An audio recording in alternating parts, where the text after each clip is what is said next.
Assalamualaikum and hello everybody. My name is Anas Arshad bin Abdul Rahman.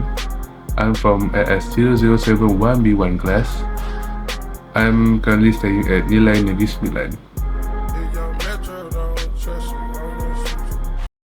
In this video, I'm gonna share about how we see a different metals bond together to form alloys which still retain the metallic properties of the starting metal but are usually stronger. Metal atoms are stabilified by having only a few electrons in their outer shells. This means that even when they bond, there always room in the valence shell for more electrons. Each metal atom can bond with up to 20 others in the close-packed lattice. Atom is surrounded by 6 in its plane and 3 on top and 3 underneath. A less compact crystal structures are possible too. For example, this arrangement where each atom is bonded to 8 others because there are still not enough electrons to complete the outer shell. Any of the electrons can move easily from one atom to another, making metals good conductors of both electricity and heat. That's because the electrons are not localized in fixed bonds. The atoms can slide past each other, making them ductile, allowing the metal to change shape.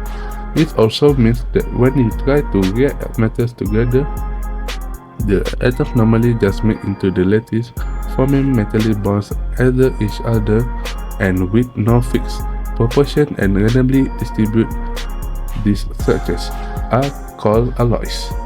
Contrast to this with compounds between metals and non-metals or between non-metallic elements where the proportion of each element is fixed.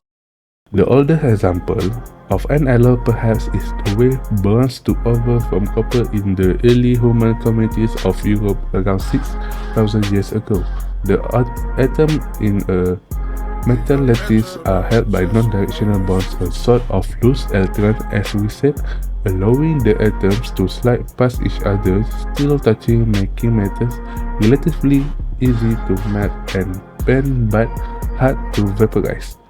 During the late Stone Age, eggs began to make of pure copper, but they were fairly soft when small amounts of tin were added to make bronze yogurt and eggs, which was twice as hard and worked well.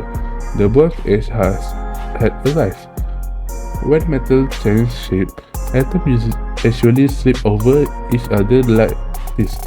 However, this process does not happen all at once but rather like trying to move a carpet by putting a rock on it. Here is the way it's happened in the metal. You see the slip moving easily one atom at a time, where the discoloration in the lattice is this easy movement of atom in the crystal lattice that make most pure metal soft.